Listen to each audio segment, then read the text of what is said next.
Magandang buhay! Nasa inyong harapan ang babaeng laging walang suklat. Pimples, yun yung pag-uusapan natin. Joke lang. Pinisil ko kasi ang sakit eh. Natitrigger lang talaga ako nung sinisingil ko na may utang. Pag talaga utang yung usapan, nakakalukring, nawiwindang ang mundo.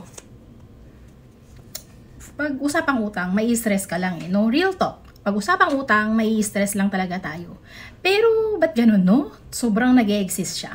Kaya ngayon, ay hindi ko na naman napigilan yung aking isipan at yung aking kamay na magsulat. Yes po, napakahilig kong magsulat. Pero Filipino talaga, no? Yun yung hilig kong sinusulat. Yan yung favorite subject ko rin nung nag-aaral ako. So, usapang utang. Kapag ikaw ay kumuha, sana naman ay makaalala. Hindi ka naman bula. Para maglaho na lang bigla.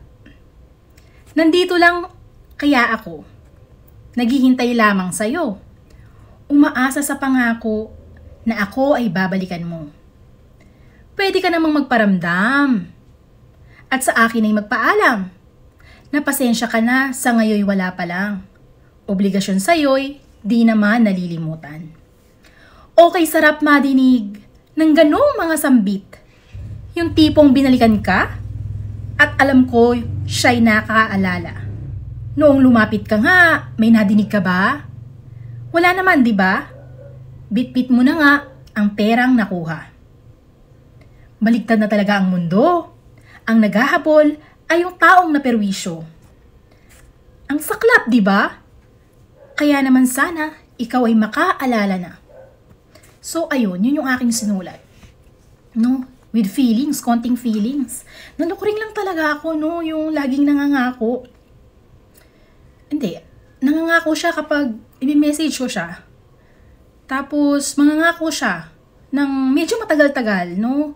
Pag dumating yung araw na pinangako niya or yung ano na yun, hindi siya magpaparamdam. So, ang gagawin ko, bibigyan ko pa siya ng extension ng matagal-tagal ulit. Sabihin mo mga 1 week, 2 weeks. So, magpaparamdam ako, nasa na po ang pangako, ibabump ko ang message, tapos wala na naman. Puro ganun. Inabot na ng 2 taon. Magtatatlong taon na. Kalukring. Hindi, ewan ko ba, at gustong-gusto ko namang nagpapastress, no? Hindi ko na talaga matanggap na niloloko ako ng tao. Ayoko namang sabihin na hiningi na lang sana niya, no? Pero, kakaloka lang. Sana nung time na yun, sinabi na lang niya na hihingin ko eh. Hindi yung pinaasa ako ng pinaasa. So feeling ko naloko ako. Ayoko lang naloloko ako kahit piso. Napakadaling magbigay pag meron ka. Pero yung niloko ka, no, kahit piso. Pag niloko ka talaga kahit piso, gustong-gusto mong bawi yung piso na yun. Ba't ganun, no? Basta, nakakainis yung mga manloloko. Kaya kayong may mga utang kayo, please lang, magparamdam kayo sa kinuhanan nyo. Ang dali-dali nyo lumapit. Tapos ngayon, hindi kayo magparamdam sa kanila. Natulungan na nga kayo't lahat, nagamit nyo na. Ay, kaloka, ito na naman ako. I'm sure, marami pa akong maisusulat ng mga tula tungkol sa inyo. No? Nauubos ang kabaitan, yun yung lagi ko sinasabi. Nauubos ang pasensya ng tao, nauubos ang kabaitan ng tao. Ay, ewan ko.